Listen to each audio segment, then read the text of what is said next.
This show is sponsored by Den 10 Insurance Services, helping businesses get the right insurance for all their insurance needs.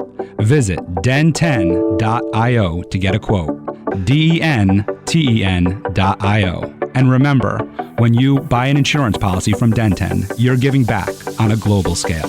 Hello, all my entrepreneurs and business leaders, and welcome to the Michael Esposito Show, where I interview titans of industry in order to inform, educate, and inspire you to be great. My guest today is a first-generation Latina. She developed her first virtual assistant company in 2017. As an operations strategist, she prides herself on designing business systems that help companies achieve a greater impact. Working with altruistic entrepreneurs and business leaders, seeking the path to create an organization with a shared sense of purpose that works better together, inspired her to create Operation QOL, a laser-focused business solution system. Please welcome founder, CEO, and operations strategist, Sonia Narvaez. Hi, Michael. Thank you so much for having me on the show. I'm very, very excited. Welcome to the show. This is awesome. I was telling you earlier when we first saw each other in the hallway that your LinkedIn is awesome. Like your profile, the messages that you put out there, you are like, wow. I was like, man, I can't believe she's coming on my show today.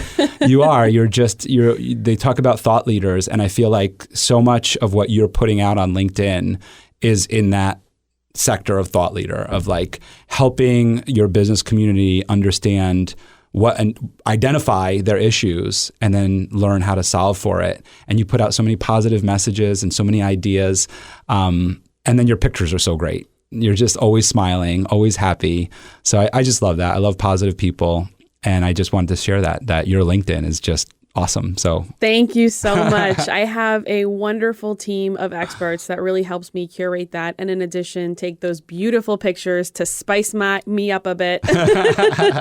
And then beautify that language sometimes. But it's really all about that positivity. Because business is, and entrepreneurship itself is up and down, right?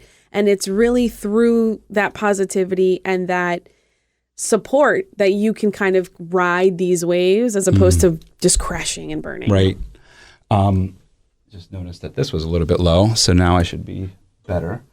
But that positive attitude is contagious. A friend of mine just recommended a book to me, Culture Code, I think it's called.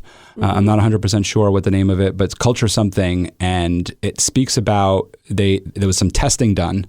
And this individual, the tester or whatever, right? Mm-hmm. He goes into one group and he's just depressed and upset, puts his head down, doesn't want to take part in the project.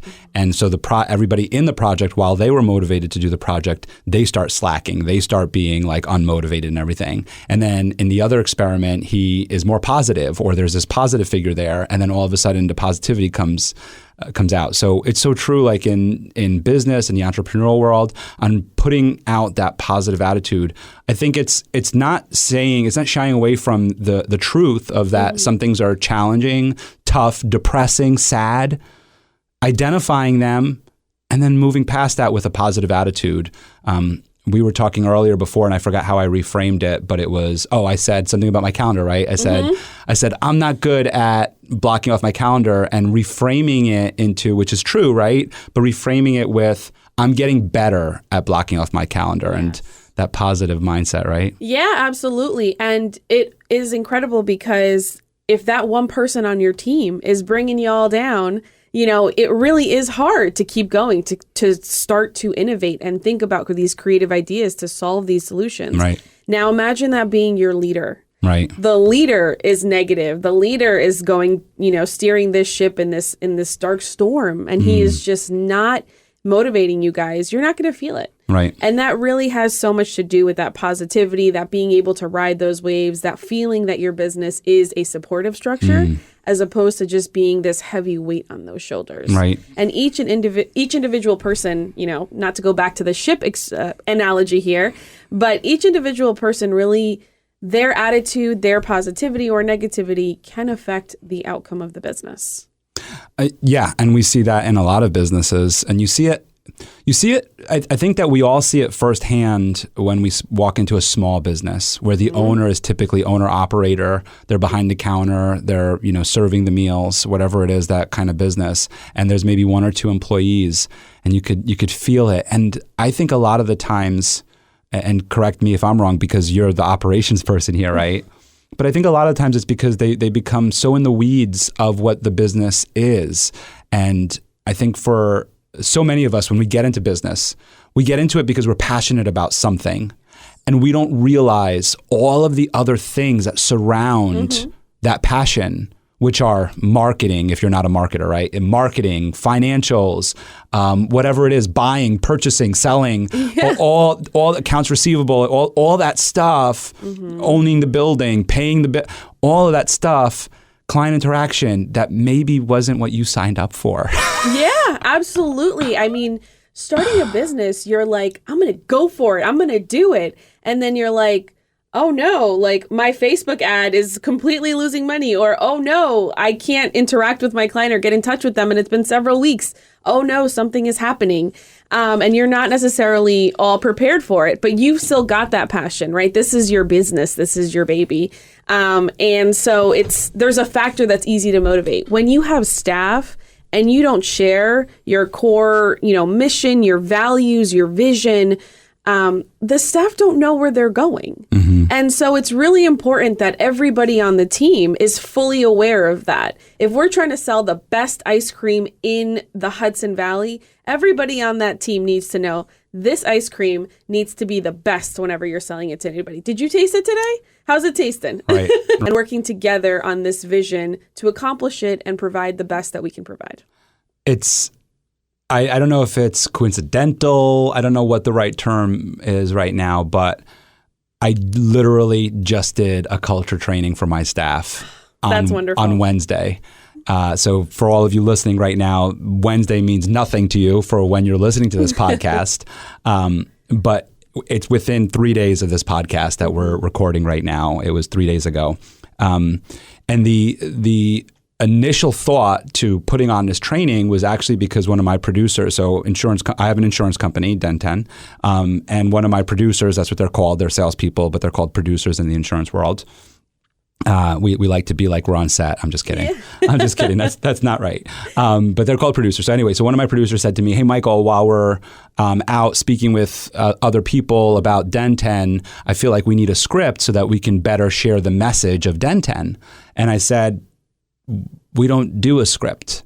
You have to be yourself. You have to be authentic to who you are and share your story and share what Den10 means to you with them. And he was like, well, that's cool, but what does it mean then, right? So I was with him on the phone for an hour, and he said, I feel like the whole team needs to know that. So what I did was I went back and I was like, all right, I'm going to put together a sales training. And when I started going through the sales training, I realized this isn't a sales training, this is a culture training. And I haven't done that with my team yet. And so what we did was I reorganized it, and shout out to Cecile Pepper. Cecile and I worked on this for a couple hours. There are several meetings on putting together this program, and it was all about Den10's culture. And in it was sprinkled in sales, but really it was about who are we as a company, what value we provide to the community, and how do you make that your message? So one of my team members, Jim, how do you make this your message? How do you take everything I just shared with you culturally about Den10 and it becomes yours? Because when it becomes yours, to your point, Sonia, is that when it becomes yours, it's coming authentically from you. Yes. And it's coming in your words. And you don't need your passion. And you don't need a script anymore. And you can say the ice cream tastes like vanilla with hints of whatever, right? Yes. Whereas like I might taste it a little bit differently and taste caramel with hints of vanilla, right? But it's your story, it's your message, it's authentic. So I thought that's just such a great example.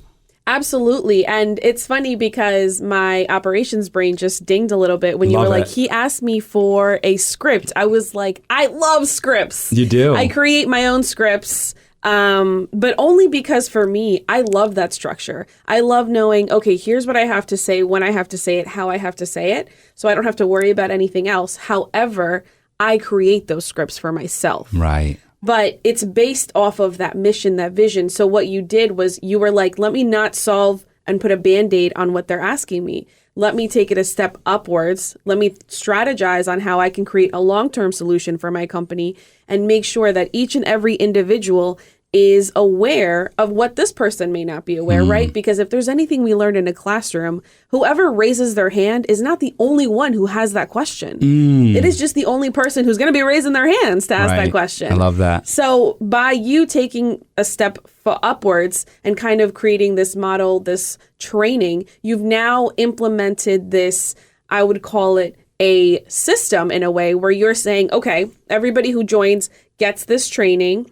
This is what it's about, our culture. Now let's take this and make it yours. That's right. What does it sound like for you? And then working with everybody to just understand, all right, how are you personifying this? How are you personifying this? And, insurance, don't quote me if I'm wrong, or correct me if I'm wrong, excuse me.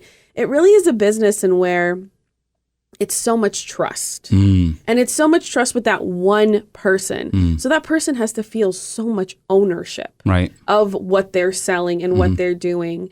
And it's that, think about Jake from State Farm, right? I know Jake. Yeah. I don't know anybody else, but I know Jake. Yep. So it's like whenever I think of Denten, I think of, I think of you, I think of Carolyn, and I think of some of your other staff that are fabulous. Right. But it's really that relationship and giving them the opportunity to make it for themselves, to make those scripts for themselves, to make that language for themselves, things that are natural. I was just going to say that too, is that there's nothing wrong with creating a script. And you and I were talking about that with the speech that I did, right? Yeah. Which is, speeches are great, but the recommendation is certainly to not use a script.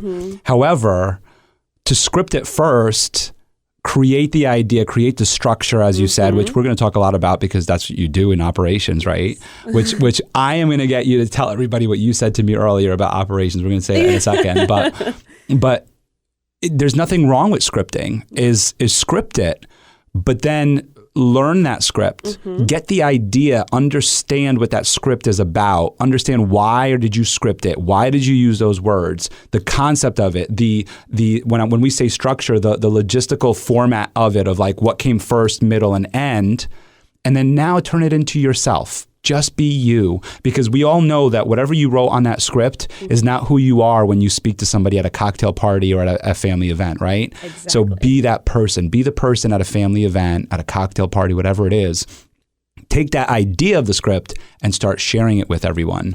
One other thing I'll say to that, and then I want to get into that operations question for you. But and just for our listeners here, we are going to get into Sonia's backstory, but we just jumped right into this because we were waiting for the studio, so we had a lot to chat about. So we just said, let's just jump on mic.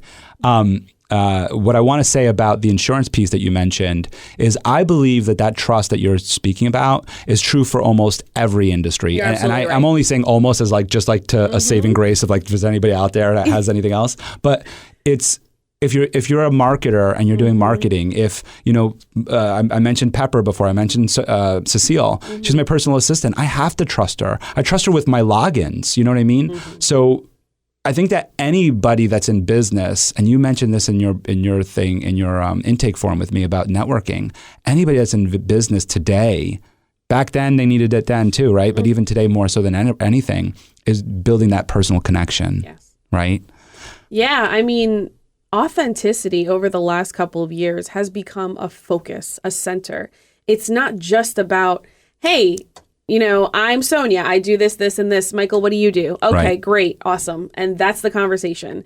It's no longer, here's my business card. Know anybody? That's it. No, Right. It's, how are you? How's your family? What's going on with my you? How can I goodness. help you?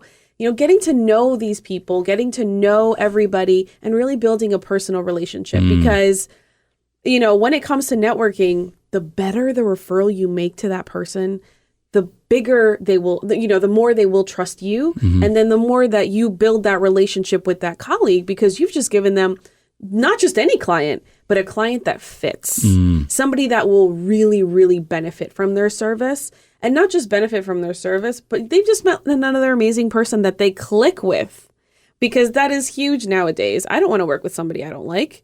I think that used to be what they say in business, right? You don't have to like everybody. You just have to, be able to kind of stand your colleagues and stand your coworkers. Right. No, now, especially when you're an entrepreneur, when you're working with contractors, I better like you. Right. Yes. And if I don't like you, it's lucky that I won't pick up your business. I think because we learned that no matter how good or skilled or talented somebody is, there's going to be mistakes. Yes. There's going to be rough patches. There's going to be issues that arise. And if those come up and you don't like each other and you don't get along, then they're heightened. Mm-hmm. And then that's where you have that like firing, or you have this contention between each other, or this really strange relationship with an employee or with a contractor, as you said. Yes. And that was true 20 years ago. Mm-hmm. That's true today. Mm-hmm. But anybody that says from back then, oh, well, that's just the way we did business. But so many times you and I, we were around the same age. I'm going to put myself around the same age as you. She's a lot younger. She's a lot younger, but we're around the same generation, right? What I was getting at is people talk about our generation. I actually just lost my train of thought when I got into the age thing. I'm not going to lie. Sonia asked me, she goes, this is great that it's recorded because we could edit it. And I'm like, we don't edit the show. I was like, what? So for all of my listeners, I just lost my train of thought, and that's it. So we're going to jump into this. So Forget about that train of thought. And sorry, I didn't finish it. So you're all screaming at your radios right now if you're listening to this on a radio. I was like, do you know how many times that's happened to me, though? So many. Right. But I think I was just talking about just a generational gap, and people back then talking. I think I know what it was. It's so weird how things come back, right? I love it. Just that you hear stories about people where they like would blow up on each other and like storm out of offices and everything. Yeah. And as newer entrepreneurs, and you mentioned this in your bio about altruistic entrepreneurs, as people who want to give back to our communities in a way to where we provide service to our communities and value to our communities, but give back on a larger scale of like non-for-profit type of giving back as well. That's not harmony in our life. If I'm an entrepreneur, which I am, right? If I'm an entrepreneur who gives back, but then I'm having these contentious relationships with my contractors, there's a disconnect there. Yeah. I'm not living in harmony. On one end, I'm like this sweet, beautiful guy, right? Nice guy.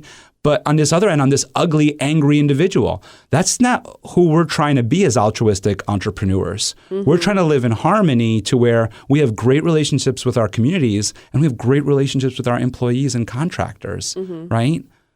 Absolutely. I think in therapy, or not in therapy, but I think in psychology, it's called cognitive dissonance. When you, and I could be completely wrong, or I could think maybe it's a paradox. I'm terrible with the wording.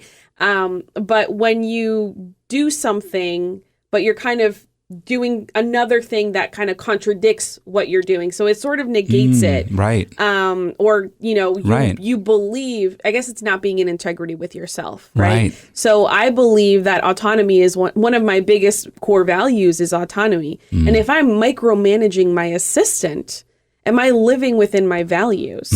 And so it just kind of creates these clashing ideologies when you start to live outside of what you want your truth to be and your authentic self. I love that. You said that so much better. I got lost in that storytelling. But Merritt was on, and you know Merritt very well. And and we were talking about that, which leads to then imposter syndrome, which leads to that feeling of like, I don't belong here. Yeah, because you're not living in harmony. You're not, so we're going to stop there.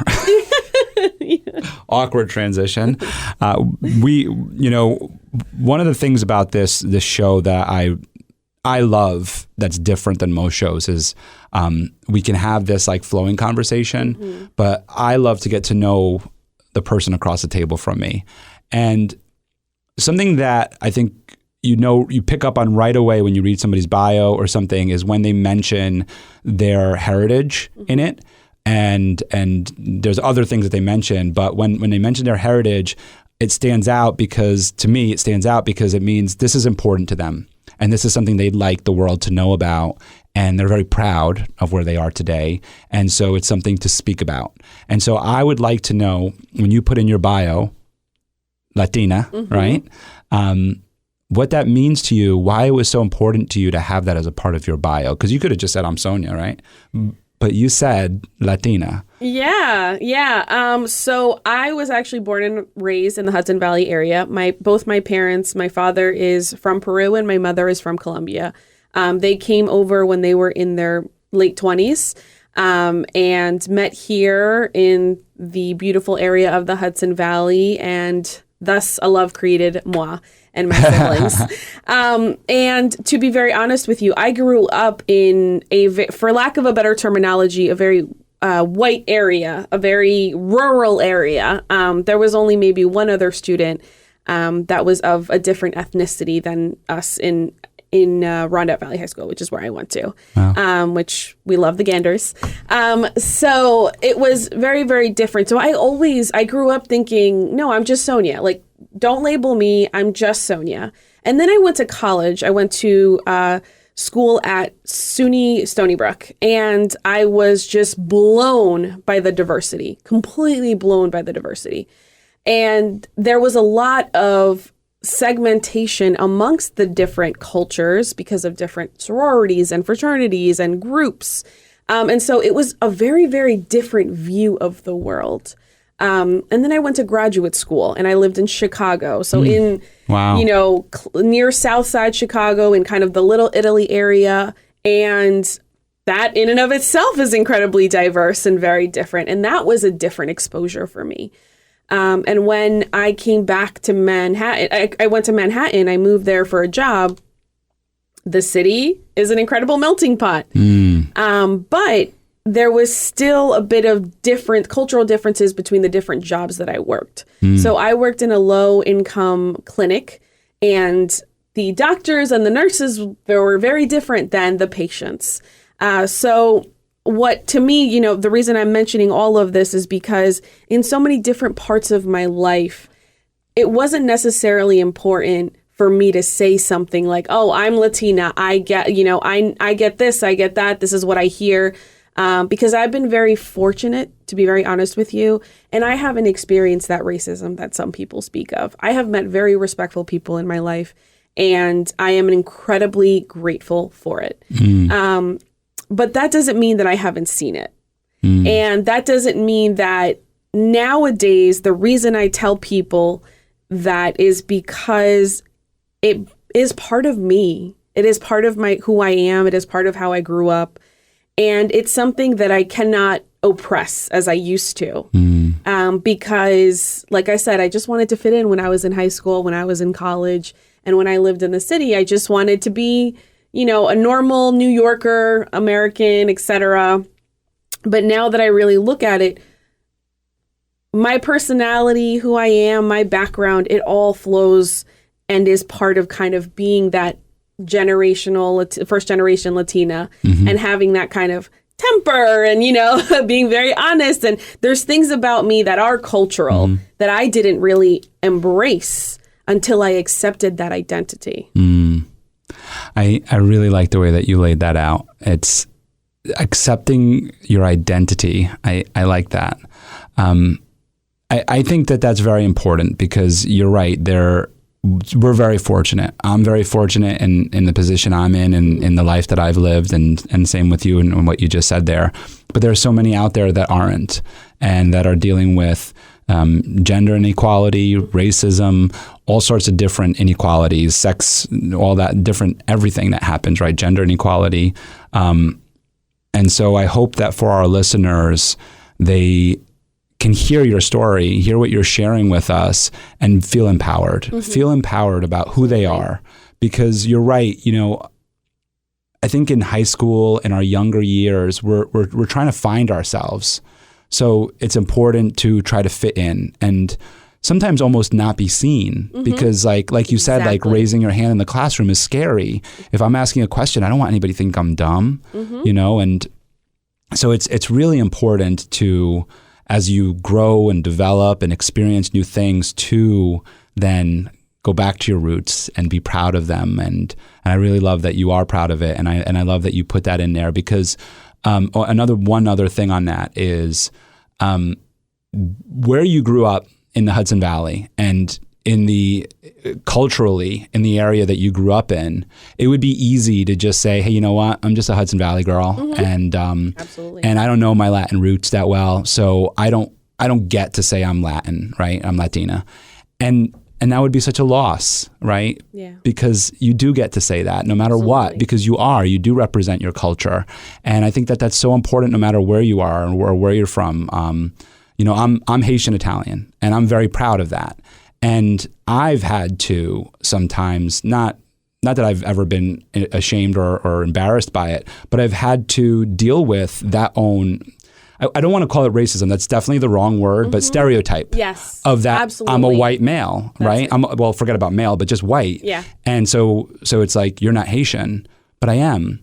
And there were times in my life where I would feel like, yeah, I guess I'm not Haitian, because I'm not Black, or I'm not in Haiti, or I'm not, this or that, or eating Haitian food every night. Mm-hmm. And that's unfair, because I'm just as Haitian as anybody else that's in the States that's doing anything, outside of obviously somebody was born in Haiti and came here. I wasn't born there. My mother was. Mm-hmm.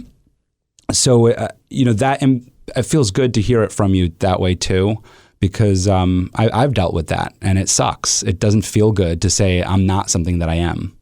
Yeah, no, I am so happy that you shared that, because that was the best way to put it. It is that I didn't feel because I didn't have all of these things, right? And that, it's funny because, when we're women, one of the things that they say is that women who don't match all of the qualifications on a job posting will not apply. Right. And so I'm just curious, how does that interact? How does that feeling of, what would it be, imposter syndrome, I think, right? Like carry throughout in so many different avenues of our life. I actually just thought imposter syndrome had to do with, being a business owner and being an entrepreneur. But now that I hear you talking about this, is that imposter? Like, I'm curious. I think it does. I mean, like, I've heard that statistic too, and that most men will apply even if they have less than the credentials. But I think with what you're talking about, with race, with culture, with any type of these issues that we're talking about here, is I think that it does. I mean, I don't know how much more connected I would be to my Haitian heritage than I already am. I mean, I feel very connected to them because of what I do for Haiti and with my cousins, and I'm very connected to my Haitian family. But there is that feeling. I mean, I know I can tell you two circumstances that happened in my life in terms of this that I could feel it. Was one, when the earthquake in 2010 happened, my sister, myself, and a friend of ours, Giscard, we all went down to the city for it was like a round table at the 4040 Club at Jay-Z's club. Mm-hmm. And it was all Haitians getting together to talk about what can we do to help Haiti. And we showed up. We have Forgotten Children of Haiti, which is an organization my parents and other family members started in 1993. And my sister, myself, Giscard, everybody had supported and we were selling raffle tickets as little kids and selling and doing all sorts of fundraisers and part of it. And so when the earthquake, we were devastated. And it happened on my birthday. It happened on January 12th. It's my birthday and my grandmother's birthday, who's from Haiti. And so it was a weird day. Yes. So anyway, so we go down there. And we're sitting there, and my sister and I are the only white people in the room. And my brother-in-law actually came, and I believe my younger brother, but I'm not 100% sure. So the three or four of us are only white people in the room. And the mic gets to us to help, and they hand it to Giscard. Giscard's Black. Mm-hmm. He's Caribbean. And Giscard was like, I don't have anything to say. And they're like, well, you're Haitian. And he goes, yeah, I'm half Haitian, but I don't run the organization.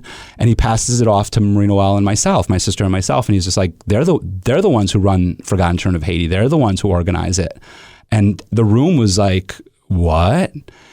And it was when we spoke and we talked about Haiti and we shared, mm-hmm. then they acknowledged us. But we experienced it in that sense. Like it wasn't diminishing in any way. Like it just sucks sometimes, Absolutely. And then the other time was during that same time frame when we were working on raising funds to send to Haiti.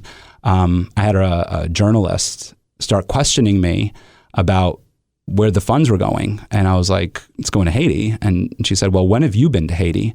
I was like, would you ask me this if I looked different?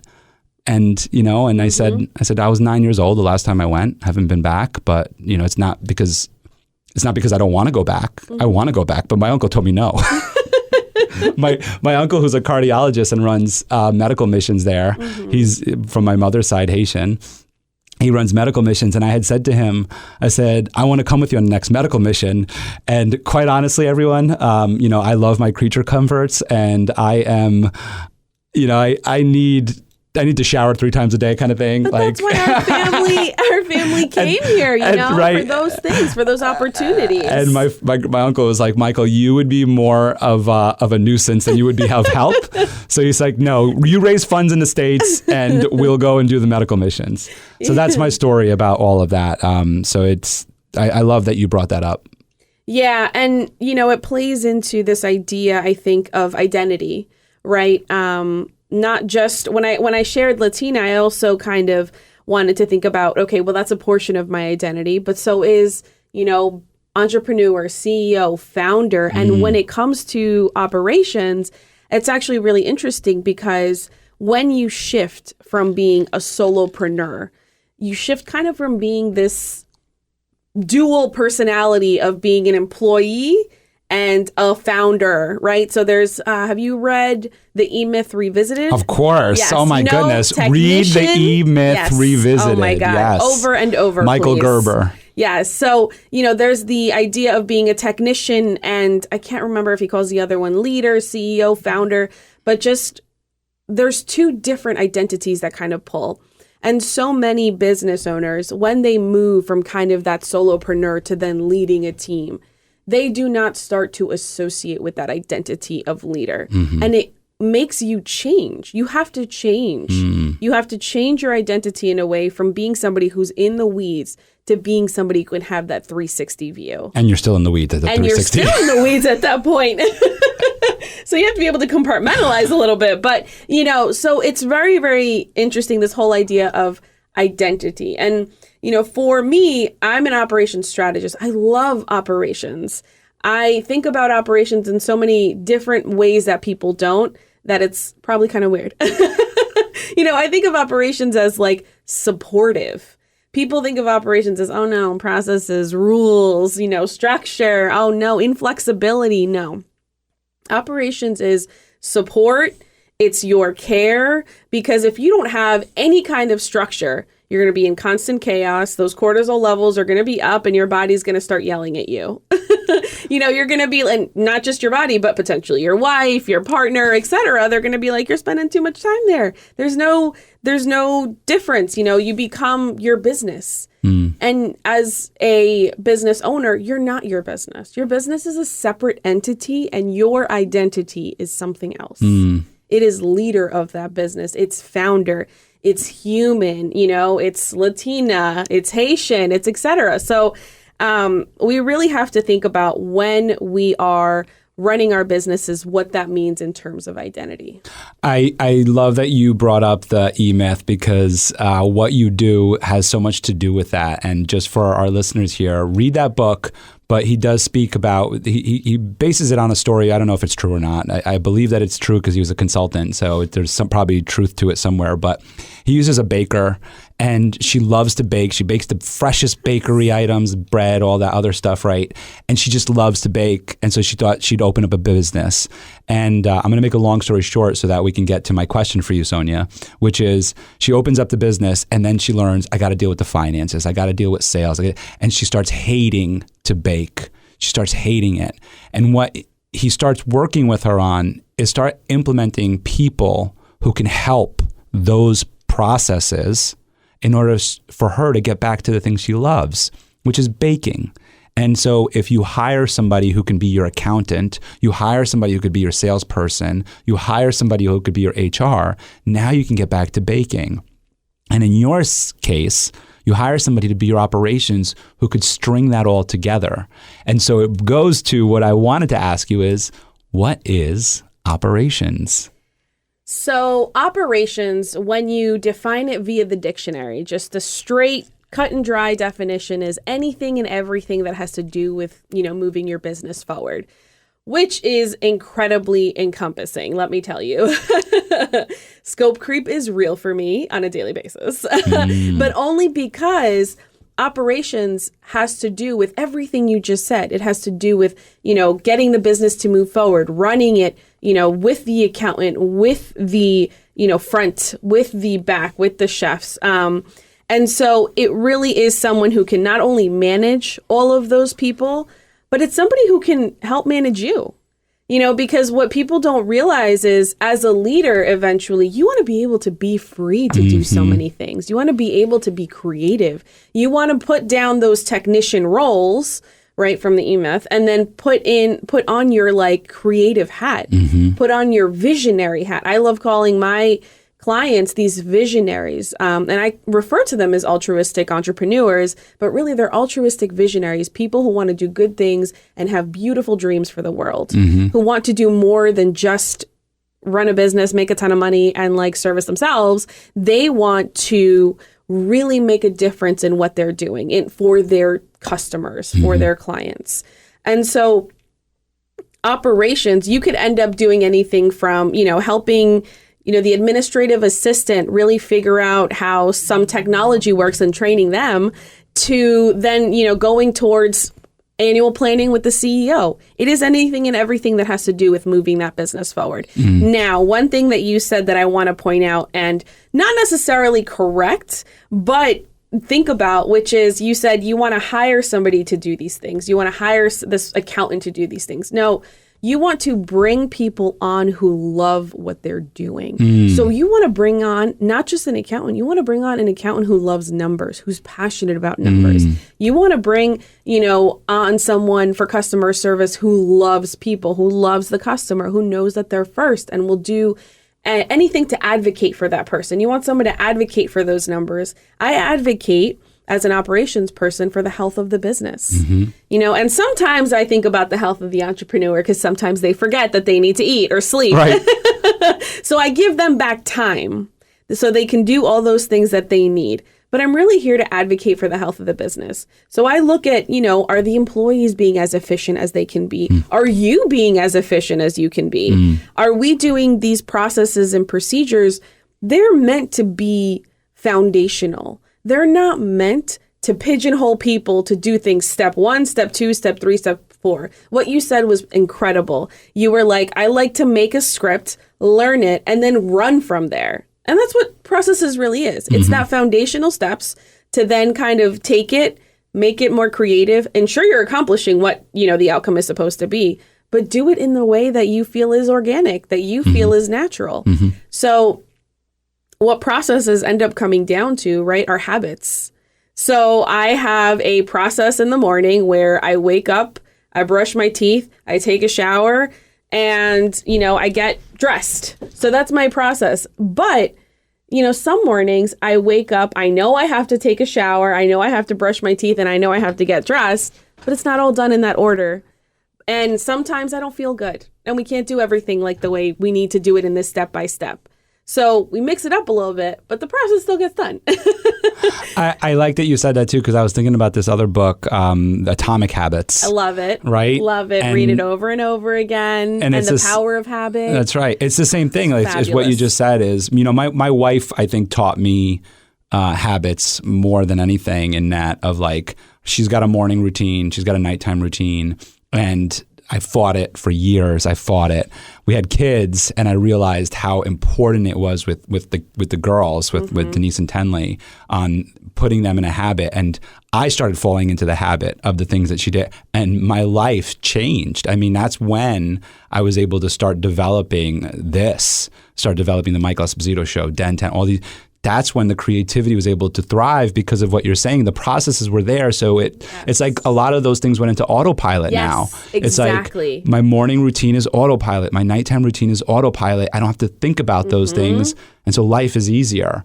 So I think that that's great. And the other thing I want to touch on, there's a couple questions I have for you and everything you just said, but I do like that correction of looking for the person who's passionate about numbers and passionate about people. And I want to say that to add to that is, if you're hiring them, very important. And a suggestion that I currently use is hiring people, contractors, which we had mentioned earlier. So they're not employees. So I have an accountant, but it's not an employee. It's an accounting firm. It's the owners who oversee everything, because to your point, right, of being an operations strategist, is that they care about numbers. They care about numbers so much that they opened up their own numbers firm. Exactly. And they're the ones who I hire. And what I would caution people is just be careful of the people who just take a job at a firm like that. Is learn about them, establish trust with them, and understand, are they there to make a career? And it's whatever we're talking about, right? If it's HR, operations, sales, whatever it is, are they there to make a career out of what you're hiring them for? So let's stay on the accounting to just keep it simple for everyone. So you go to an accounting firm and you're going to have them from an outside look into your business and help you with your business. And you're not dealing with the founders, although I recommend to deal with the founders. Sometimes they're out of the business now and they're way beyond. Yeah. But let's just say they're in the business, right? If you're going to deal with one of their associates, if you're going to work with one of their associates, there's nothing wrong with that. But get to know them. Absolutely. Get to know them on a personal level. Find out what their goals are, what their ambitions are. Is it to stay there? Is it to stay in accounting? Because sometimes it's a stepping stone to something else that has to do with accounting, but isn't really accounting for your business. And that's important for you to know. It doesn't mean not to work with them. It's important that you know, because now you can plan around that. You could plan for what's next. Or maybe this is somebody you build a really great relationship with and they say, hey, you know what? My plan isn't to stay here. It's to open up my own firm. And you build a great relationship with them and then you go with them to that firm. But if they're taking that accounting job because they took numbers in college and they just needed an accounting job out of college, but they're not really passionate, like you said, then that might not be the right person for your business. And to be very cautious of that is what I would say to that. So very, very important. Mention a couple things that I think are really important because I've just learned about these words. Scope creep. That's a huge one. I learned about it. Yeah. And it's huge. So we can't let that one go. So identify scope creep for our audience and how to not get into it. Yeah. So scope creep is where, you kind of are in this contract with somebody and you've said, I'm going to do X, Y, and Z. So let's take it with a car wash. I am going to wash your car on the outside. I'm going to wash your tires. I'm going to wash the mirrors. I'm going to do everything on the outside.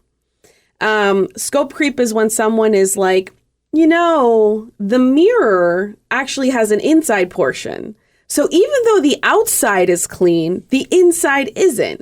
You should probably do that as well so that it, works better. The outside looks phenomenal.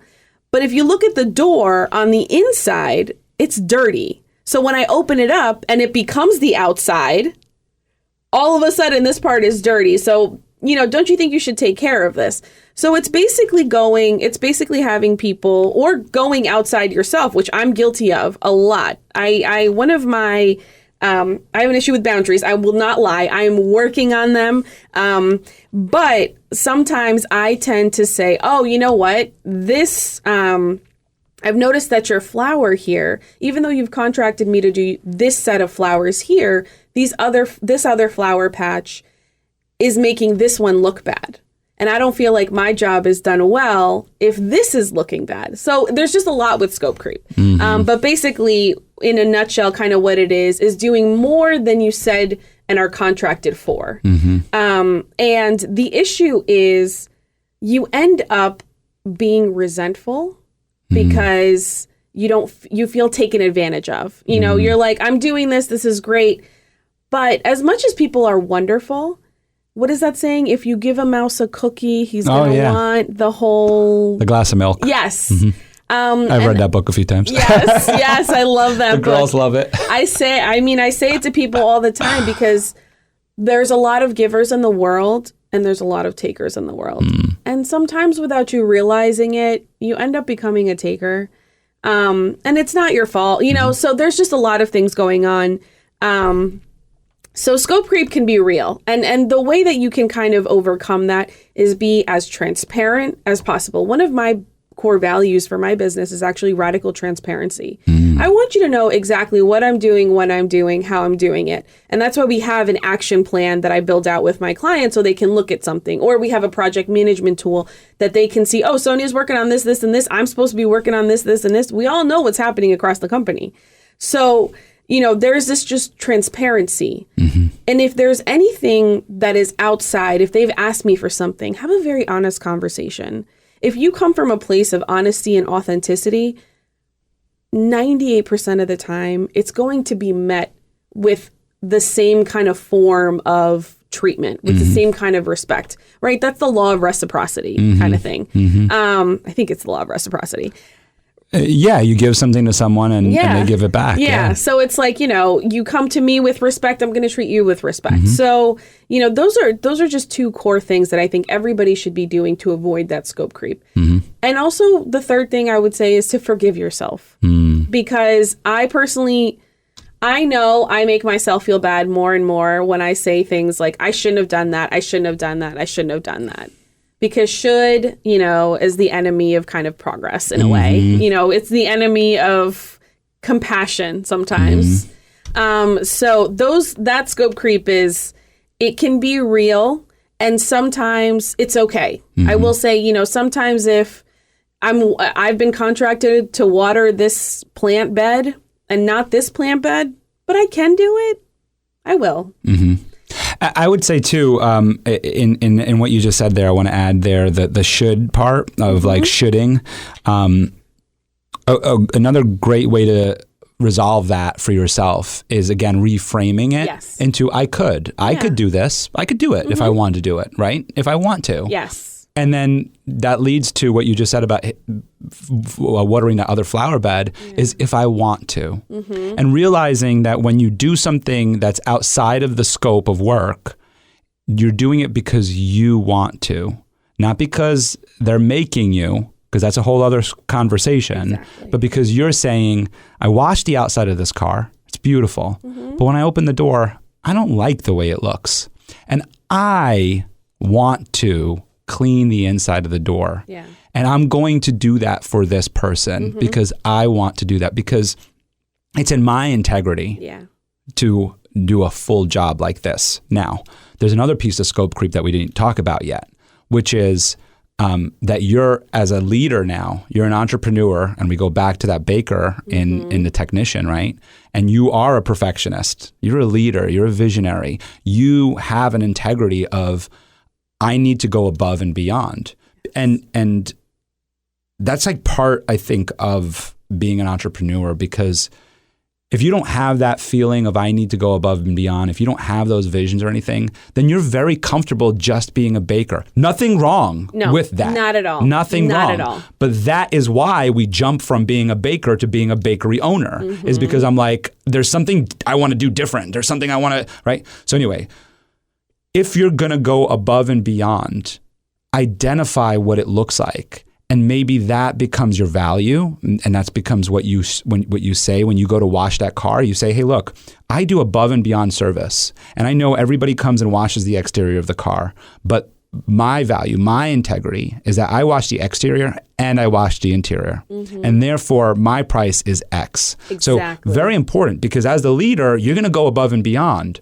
So if you don't plan for that financially and your time-wise, then you're going to get stuck, and you're going to be behind in your time, and you're going to be behind financially, because now time is money and you're spending more time. So I love that you brought up scope creep, because it works in so many ways. It happens in so many ways to entrepreneurs, right? Absolutely, because it is so natural for so many of us to go above and beyond. I don't know if you've ever done the Clifton Strengths Finder, but it gives you a couple of strengths that you have. And one of mine is kind of responsibility. And so I tend to take responsibility for everything that I put on my plate. And as such, it is only natural for me to want to go above and beyond on everything that's on my plate, which is typically everything. And that just leads to burnout. It leads to resentment, like I mentioned. And what you said is very valid. I do X, but with this other kind of component to it. So it's not X, it's X squared. Yeah, and so I like X that. squared costs Right. Y squared. Yeah. It doesn't cost Y. But this is how it's different. And there's just so much more to that value proposition that people don't realize. And so it's important, like, just be communicative, be transparent. It's so important too. You just reminded me of something else that happened recently with somebody else that I can't speak about, but they were going to lower their price in order to promote something. Mm-hmm. And that takes away from your value. And I know it's a little bit different than scope creep. However, you created value to prevent scope creep, right? So you created this value of, I wash the outside of the car and I wash the inside of the car. To say, you know what, I won't wash the inside of the car, but I'm going to charge you less. That diminishes your value. That takes away from what you have established. I'm not saying that you can't have an a la carte service of we wash the exterior, we wash the interior, we wash both, and these are our different prices. That's not what I'm saying. What I'm saying is that you're offering a value. And if anybody comes and says, well, I like everything you're offering, but can we just take one of those things away so I could save a little bit of money? Mm-hmm. Then they're probably not your ideal client. They're probably not your ideal person to work with. And to think about that, to really understand what I'm saying there, and that understand your true value is, I think, what we're getting out of this too, right? Absolutely. Understand your true value and never deviate from that, because the people that appreciate what you're offering, they're gonna show up. Mm-hmm. They might take longer to show up, but you're gonna want to work with them. Yes, absolutely. I mean, it's incredible how, especially women, they diminish their value to accomplish what they believe, is kind of an achievement. So just to give you an example, I actually was speaking with a contractor and I was considering hiring her, but I said, listen, this doesn't feel like it's aligned. I don't think we're right together. And she emails me back and she's like, well, what if it's just $2,000 instead of $3,000? And I already knew right there that was not going to work, because it's not about the price for me in that sense. It's about the value that I thought she was going to bring me, how she portrayed it, etc. But the fact that she was willing to diminish that price also kind of said something about her. And don't get me wrong. Right. The struggle is real. Being an entrepreneur is not easy. Right. You go through hard times, you go through good times, bad times, feast, famine. And it's not easy. It's not for the faint of heart. Mm-hmm. But you have to be steadfast in that value. And if you're not, your time as an entrepreneur is going to be very difficult. Up and down, up and down. I like what you said there too, is in the value of what she did. It's because you would pay that $3,000 if she portrayed the value that you were looking for. And I'll say this for this person or any individual in a situation where they might have experienced this, that you might be at that $2,000 value. And so identify what it is. Yeah. So what I would suggest to anybody who's in a situation like this, that they put out a fee of $3,000 using this example, and it was declined. And let's say it was declined more than once, right? Then there's something there that's missing. Go back out to those people who declined. More than likely, they'd be willing to share with you why, as long as you're willing to be open and listen. Go back to them, find out what was some of the things that I was missing in my proposal, that I was missing in terms of my value to you, that maybe I can learn to cultivate and add to it, right? And then for now, maybe remove those from your, let's say, a la carte, go down to the 2,000 and build your way up to the $3,000. But learn why you haven't gotten that $3,000, because there's something missing there.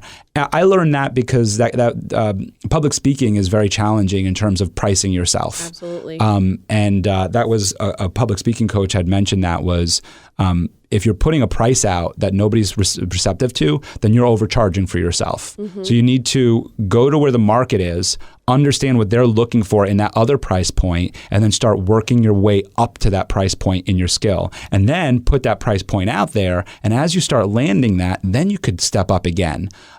But you have to be open-minded and willing to learn why you're not getting the number that you want, right? Yeah, absolutely. But the same goes true for the other way, right? So if everybody is saying yes to you, look at that number again. Right. And you're on the other end and you're like, okay, I'm not charging enough. We got to go to the other number. That's right.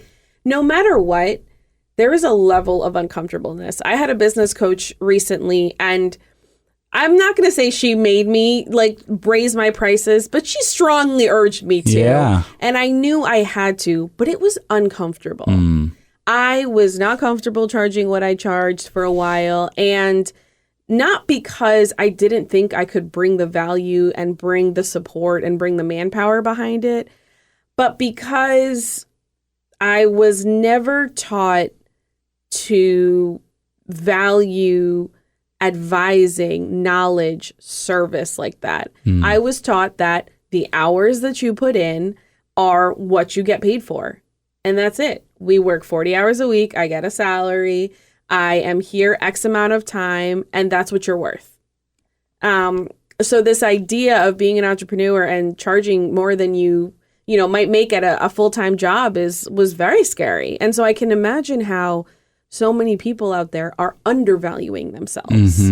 And they're getting all these yeses, and they're like, woohoo, all right, this is it. No, that's not it.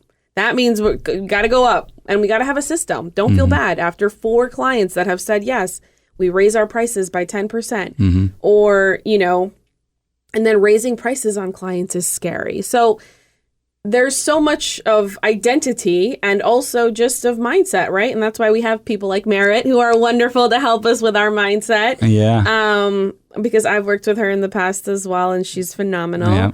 Yeah. So really just understanding, that value is so important, but can be so, I don't want to say subjective, but it's so self kind of elective. I don't know what the word would be. I don't know what the word is either, but what you're reminding me of is something else that you had in your bio, which I think is important to bring up at this point, which is the word ingrained in us is coming up in my mind of like our childhood, our upbringings in the identity that we develop then in our childhoods. And then we bring that into our lives later on. No matter how much work we do on ourselves, we bring that on into our lives later on, and it comes out in all different types of ways. And something that you brought up in your bio, which is a pro for what you do today, was that you were labeled as bossy as a kid. And go ahead. Yeah, no, I was incredibly bossy. So I quote, Are you quote, a big sister, by the way? I am a big sister. Yes, I'm a big sister. I'm the oldest on one side of my family. And so, and actually, I have an older brother, but he's from a previous relationship from my mother. And I was the first girl. And so girls are treated very differently in Latino families. And boys are treated very differently. And so I was very adored for a couple of years before my baby brother was born. And I was always very headstrong. And I have my grandmother is more of a matriarch. She's very, very headstrong. So when I was growing up, I was headstrong. I was stubborn. I was quote unquote bossy. I was always telling everybody what to do. I had a couple cousins and siblings with me, and I was the leader of the pack. It was very, very interesting because as I was growing up, to fit in, I became less and less vocal, less outwards, less, just less, for lack of a better word, just less. And if you were a boy in the Latin community? If I was a boy, I would be the president right now of some country. Because I was willing to tell people exactly what to do, when to do it, how to do things. And he might be labeled, and so let's not get this twisted here, right? Like that. We'd be labeled a powerhouse. It's not that boys don't get a label. Yeah. They get a label. They get a label of being a jerk and being, headstrong and getting a label of being what's the other word that I used to get? Oh my goodness, I can't think of the word. But anyway, you get that label. Yeah. But with that label is always attached, he's a leader. And that's where you were saying in yours, it's like, no, I was labeled as bossy. Yes. Yeah, absolutely. I mean, even, managers, female managers, if you think about it, a lot of times, oh, she's a bitch. You know what I mean? She's telling me what to do. But if it's a man, it's, oh, that's just what's expected of me. Right. So when I was growing up, I was labeled as a bossy person. And then I started to work more in corporate America, and I wanted to lead more things. But it still wasn't very well embraced, because even though I was a manager, I didn't really have subordinates or, supervisees at that time. But I had a manager above me and then a director above her. And so there was kind of this level of, I wouldn't say bossiness, but just conflict, I think you could say, with headstrong women. And so it's really taken me kind of a time to step back and run this business to really realize, no, I just have the characteristics of somebody who loves to lead, who wants to lead. And something that is a really big misconception is that every boss, every CEO, every founder is a leader. And that is completely incorrect, because you have to develop yourself to be a leader. Yes, we have some traits. Yes, we have some skills. Yes, we like to be quote unquote bossy and run the show. But that doesn't make you a leader. It is your level of understanding for your staff, your trust, your humbleness to know that just because you're the leader doesn't mean you know everything, right? Just because you're the doctor does not mean that the nurse hasn't made a better connection with the client and maybe better, or patient, maybe better suited to say certain things. And that's, I don't know if you've read Atul Gawande's other book. I'm trying to remember what it's called. It's about checklists. So this checklist manifesto. It's fantastic. But one of the things that it talks about is how doctors and nurses, how they interact in the ORs. And, if nurses say something to doctors take it as them being, bossy and annoying, and they don't know more than me because I'm the doctor. So it's really, really, the relationship is different. And I think nowadays, God bless, we don't even use that term bossy, or I haven't heard it in a very long time, to be honest. I hear leader, I hear manager, I hear headstrong sometimes, but in a positive way. So I think we're starting to recognize more and more, oh, they have the ability to be a leader. They seem to think about everybody else as opposed to themselves. And that really, I'm really glad to start seeing that nowadays in the companies that I work with. Yeah. And the other thing I want to say too, to everything that you're speaking to, is in being a leader, it's not just about, and stubborn was the word I was looking for. It's not just about being stubborn or being headstrong or anything like that. It's having that understanding of everything you're speaking of. It's having an understanding of everything. And you're so right in that not every CEO is a leader or is meant to be a leader. I mean, you just look at Steve Jobs, for instance, tremendous brain, great visionary and everything, but truthfully not a leader. And I read his book about him. Yeah. Just tremendous, right? So, but he wasn't a leader. And it's because it's not that he didn't inspire. He certainly inspired, right? Yeah. But how did he speak to people? Yeah. How did he interact with people? And that is where that leader comes out. And I love that you said that, because you can find leaders within your company. Absolutely. You can be the CEO, and the person that just came into the company, the person that is at a new level. So I'm not going to try to diminish any roles here, any level, right? So you have your senior salesperson, you have your new salesperson. Using that example, that new salesperson could be a leader in your organization. You have to, as the CEO, this is when you realize, and this is how it makes you a leader too, is what their value is, their contribution, and bring out those strengths. Because they don't have all the strengths. They're new, right? Yeah. They're new to your organization. They're learning your culture. They're new to sales, let's say, using this example. So they're learning sales. But there's something about them that you hired them for. There's a strength that they have. And if you could bring that out in them, they can be a leader in that strength, and they could be the leader in the room, and they can share that with their colleagues. And I'll say this about age, is that age doesn't matter. I have all of my employees are older than me, significantly older than me, like 20 years older than me. Oh, wow. And they share their knowledge with me, and I share my knowledge with them. And I sometimes go, oh, wow, when I teach them something new, because everybody has value. And like I said, that leader can be a 20-year-old coming out of college that has great, crazy ideas or great, crazy passion and just shares that with the team. And so they are a leader, and to acknowledge that.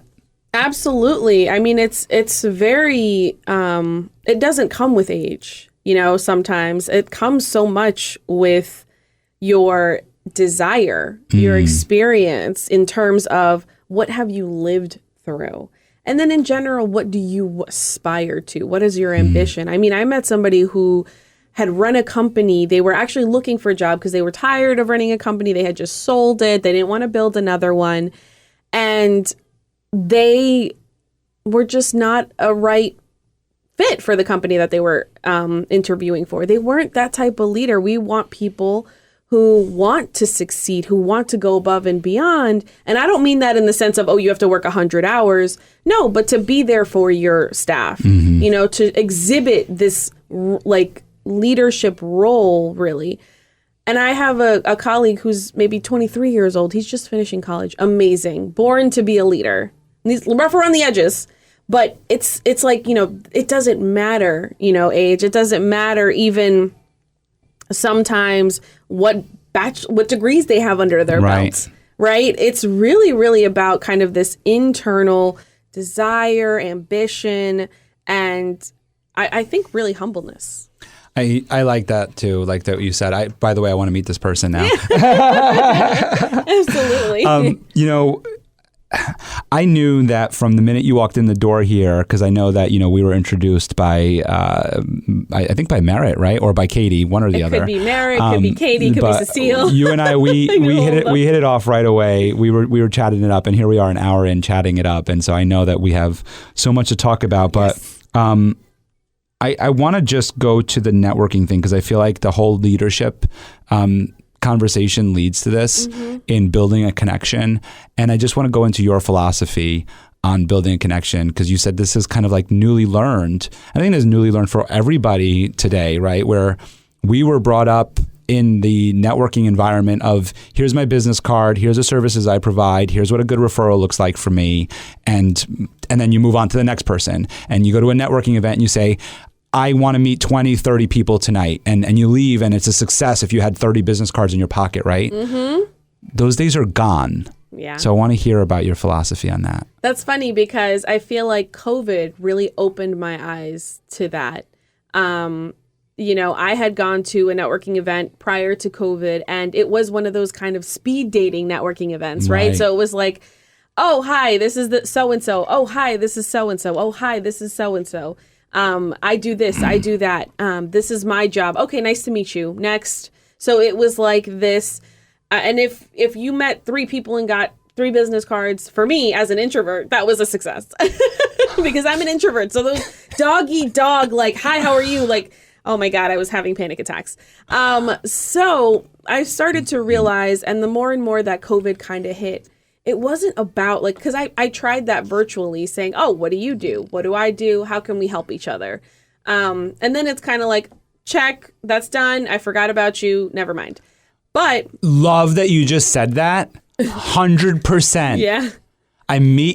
I always use this example because I love this from the movie Willy Wonka. When the sales dad hands Willy Wonka his business card, and Willy Wonka just takes it and throws it behind his head. Like, that's literally what happens when we speed date networking. Yes. I don't even know where these business cards are.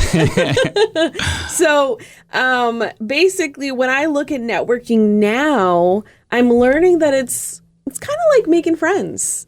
I really want to know, who they are, what they do, but what else surrounds that person? What are their values? What do they care about? When they look for a client, like, what do they look for? Who do they look for? Not just, what do you do and who do you work with? No, like, what are those clients' motivations? What's something that stands out about that client? Why? Because when I'm talking to so-and-so, oh, blah and blah told me this. So now anytime somebody says these 2 words, I'm thinking about this person, And because I just met with them last week, I'm just going to send them a quick email and say, hey, I know this person. This person told me about this and I thought about you. It's so much more in the organic kind of way that people are meeting. You know, it's kind of like bumping into somebody at the grocery store and trying to reach over to get the meat that they were about. Oh, you're getting that? What are you making tonight? Kind of thing. Right. You know, starting up this conversation of mutual connection. And so it's funny because I'm a part of this group, and it's a phenomenal kind of group for high consultants, or, you know, so one of the women, I was finally able to meet some of them. And I remember one of the women, she introduced herself and she's like, oh, I'm this person. And I was like, oh, right. You do like sustainability and helping people become B Corp companies. Like, and I remember that because I met her and we started talking about water and like sustainability and just all of these things and where her passion comes from. So networking is no longer a cha-ching, you know, like just a check mark on your task list today. It's really about building those relationships, getting to know people. And one thing I think that I'm still working on, to be honest, is even though I am doing this more in a kind of friendship fashion, as a weird way to say it, I still don't feel comfortable reaching out to people all the time and saying, hey, let's get together again. Hey, let's do this. Why? Because it's different. And, you know, when I first started my business, though, that's what I was definitely trying to do, trying to get my name out there, get awareness out there. But when awareness really doesn't come until you see this person, at least, 7 interactions that people really start to think about those things, or that's when the purchasing kind of happens at 7 times.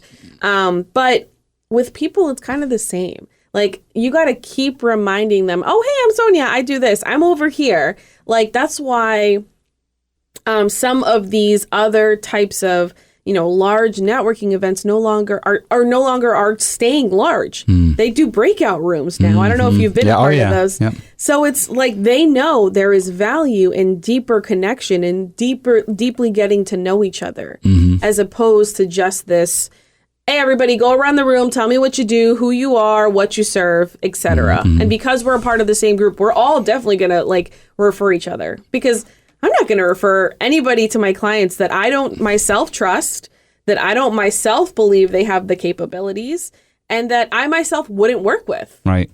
And, you know, that's where the whole COVID thing comes in of like Zoom, is that what we learned in Zoom is that you have a big networking event, 10, 20, 30 people on a Zoom call. You can't all speak at once. You can't speak over each other. And so what ended up happening, at least for myself, is I started removing myself from those Zoom calls because I was like, this isn't worth it to me, right?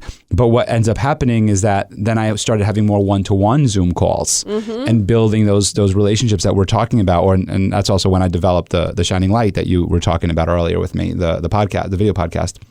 But developing those, because we were stuck in this virtual environment, you couldn't talk over each other. You couldn't be at a networking event where there's 5 conversations happening and I can speak to you. Because once we're on Zoom, if 2 people are speaking, that's it. You got nobody else can speak. And so those breakout rooms, you're right, started happening. Something that you mentioned about the relationships and taking time, the 7 times, you know, I think networking is going to come back, right? Yes. So what you can take from this conversation in networking, and I feel that I was very good at networking. It's just my personality, right? It's just something I do. Is get to know somebody on a personal level at those events. It doesn't mean that you can't meet multiple people, because I would meet a lot of people and I would form solid connections with them. But it's because when I met them, we didn't just talk about our products and services. I met them and I made a personal connection with them. I spoke with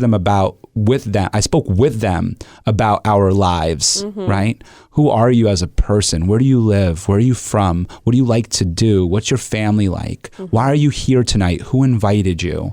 Who is that person? And then, who's that connector between us?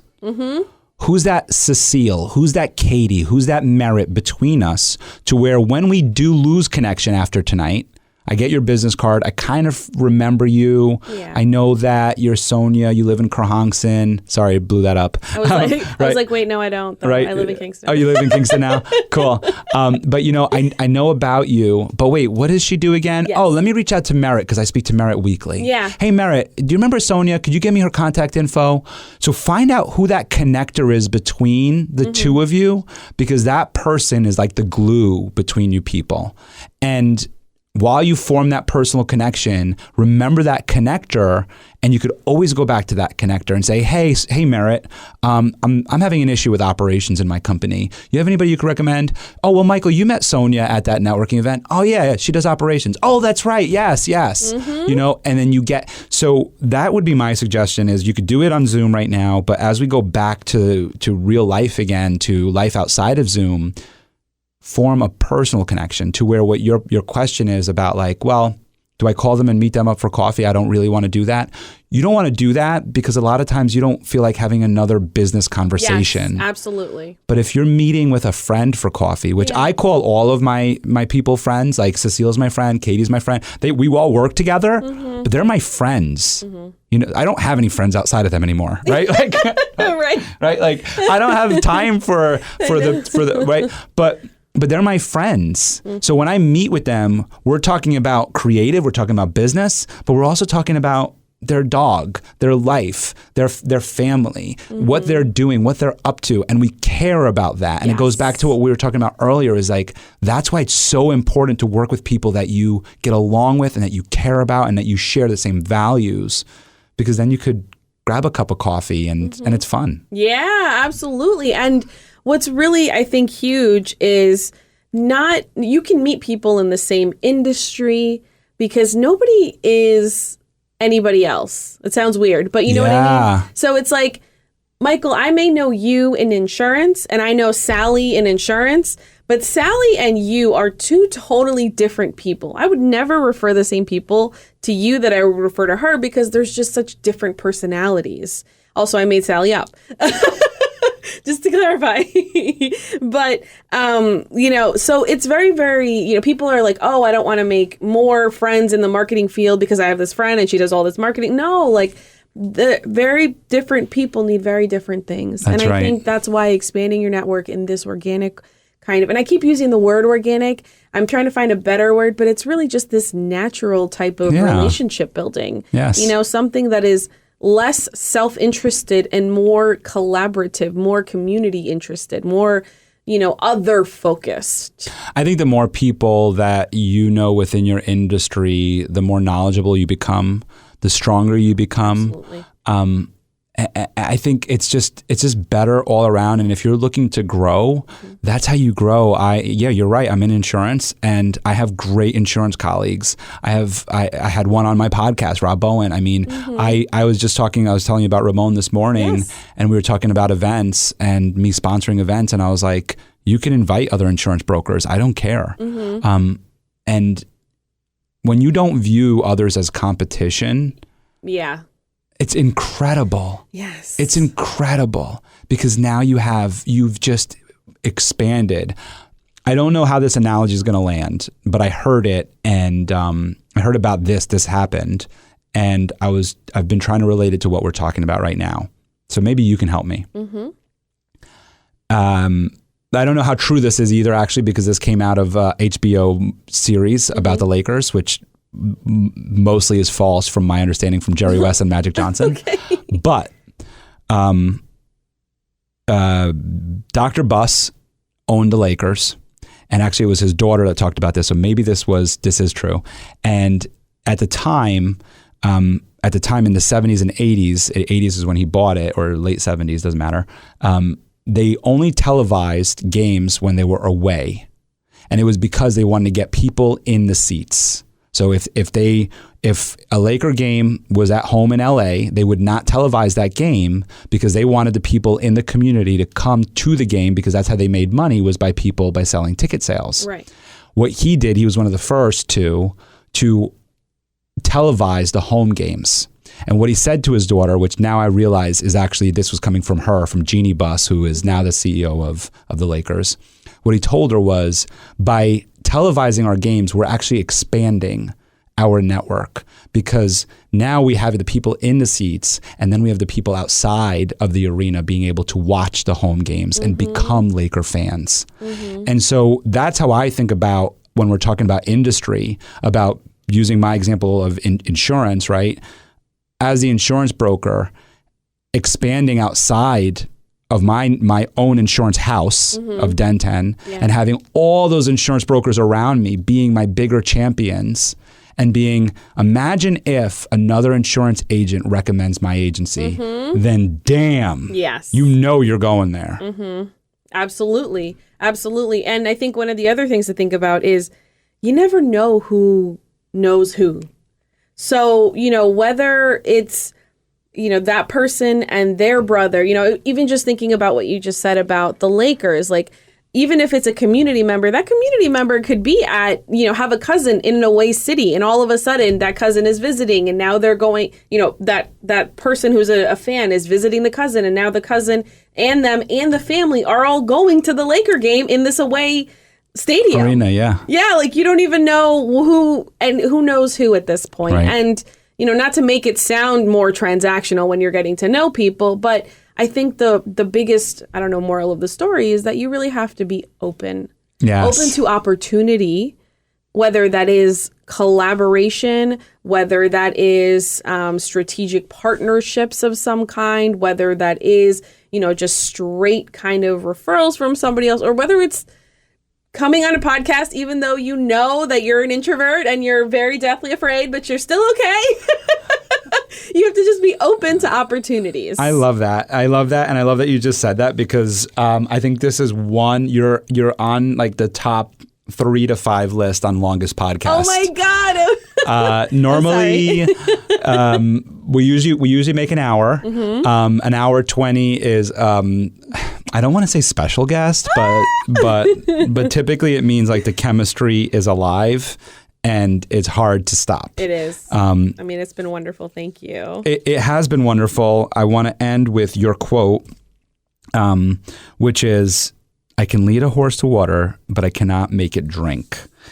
And as an operational person, I'm sure you've led quite many horses to water. How do you get them to drink? Something that I have been learning more and more is you have to speak the language of the person you're communicating with. And that's going to sound really weird, because you're like, what do you mean? We all speak English. No. The words... No, yo habla español también. Yeah, exactly. I was going to break out in Spanish. Sorry. Let me what is it called? Context switch or whatever. So, not everybody speaks with the same words, with the same language. Creatives speak very differently than very logical, streamlined planners, than I do.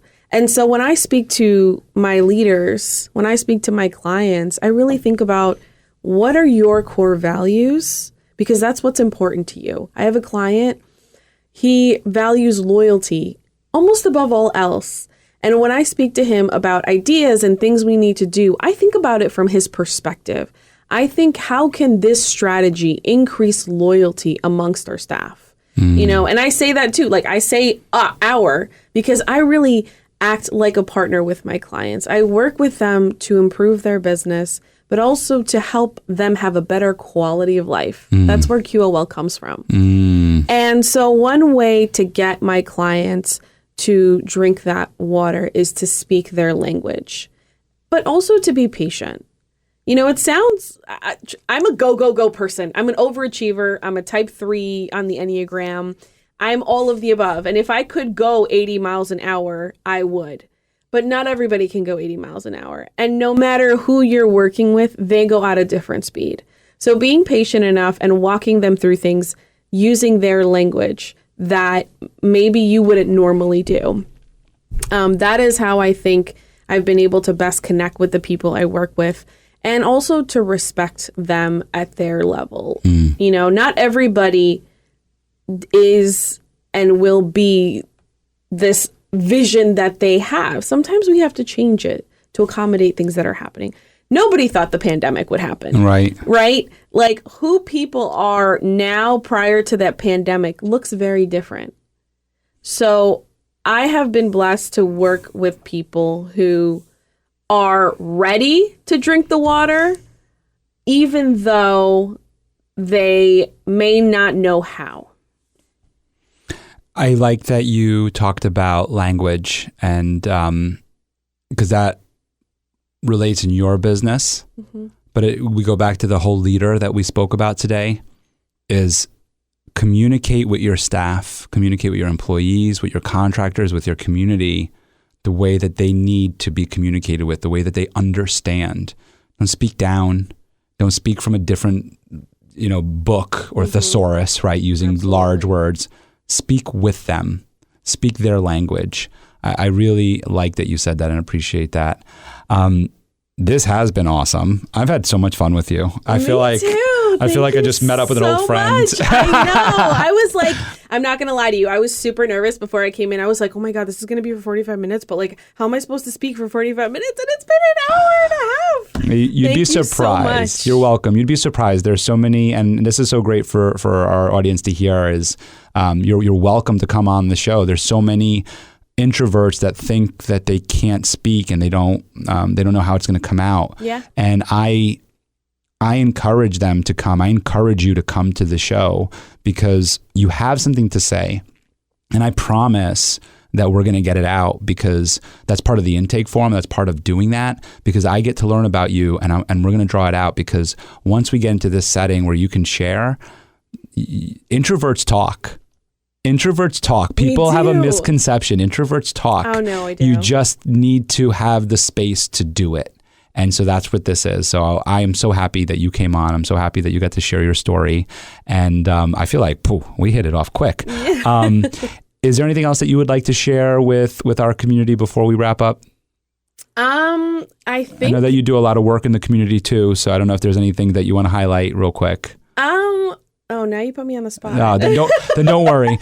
So as we conclude, just maybe one of your social media handles or email, how somebody might get in touch with you. Absolutely. If anybody has any questions or if they have anything they want to talk about regarding operations, which is one of my love languages, you can email me at Sonia, SONIA, at operationqol.com. And then, as you said, I am on LinkedIn, so you can find me at Sonia Narvaez, Narvaez. Cool. Go find her posts and like them. They're awesome. And all of that will be in the show notes. So thank you so much. Thanks for coming on the show. This was awesome. Thank you. It's been fabulous. Thank you for listening to The Michael Esposito Show. For show notes, video clips, and more episodes, go to michaelespositoinc.com/podcast. Thank you again to our sponsor, Den 10 Insurance Services, helping businesses get the right insurance for all their insurance needs. Visit den10.io to get a quote. That's DENTEN.io. And remember, when you buy an insurance policy from Den 10, you're giving back on a global scale. This episode was produced by Uncle Mike at the iHeart Studios in Poughkeepsie. Special thanks to Lara Rodrian for the opportunity and my team at Michael Esposito Inc.